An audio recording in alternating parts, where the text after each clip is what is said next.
in giro per la provincia di Agrigento, ha avuto già modo di frequentare tanti posti, è stato a Sambuca di Sicilia, a Ribera, Favara, insomma che idea si è fatto di una provincia che è una delle ultime in classifiche? Beh, è una provincia una delle ultime in classifica, ma non sembra, devo dire, io sono molto legato tra l'altro ad Agrigento anche perché ci ho trascorso una parte della mia giovinezza proprio qui a San Leone, quantomeno d'estate, e devo dire io ho visto delle realtà estremamente interessanti, ho visto delle imprese dove c'erano appunto gli imprenditori che quasi si lamentavano perché non riuscivano ad avere abbastanza materia prima per assecondare i loro mercati, e c'è tanta voglia di fare. Tanto desiderio di fare impresa, tanto desiderio di dare anche prospettive ai ragazzi di questa terra, c'è tanta richiesta di quello che è giusto che la politica dia, c'è richiesta di infrastrutture, c'è bisogno di strade,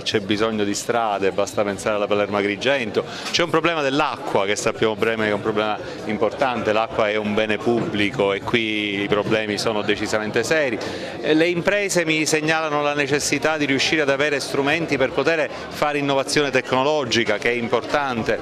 Ho parlato anche, mi sono confrontato con alcuni insegnanti della scuola sulle necessità della formazione, sulla necessità del tempo pieno, sulla formazione professionale. La proposta politica vostra qual è? Considerando anche che non siete riusciti a fare l'accordo con l'MDP articolo 1 che sicuramente vi leverà tanto. Beh, tanto non lo so,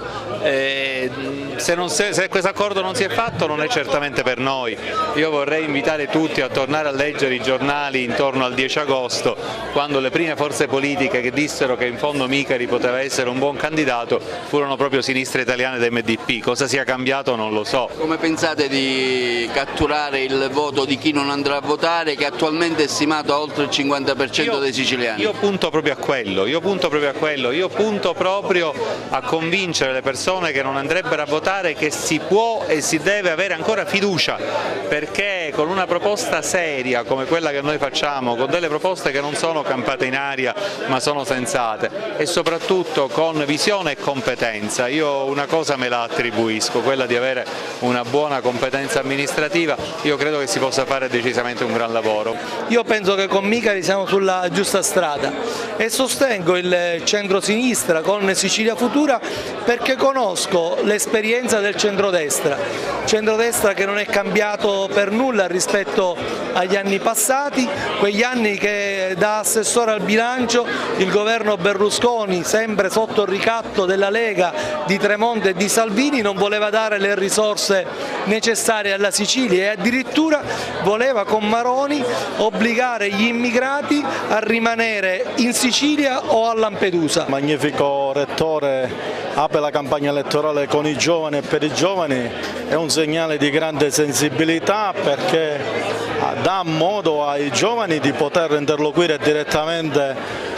con lui stesso, nostro candidato a Presidente della Regione, che conosce appieno le problematiche dei ragazzi e quindi ne conosce anche le soluzioni.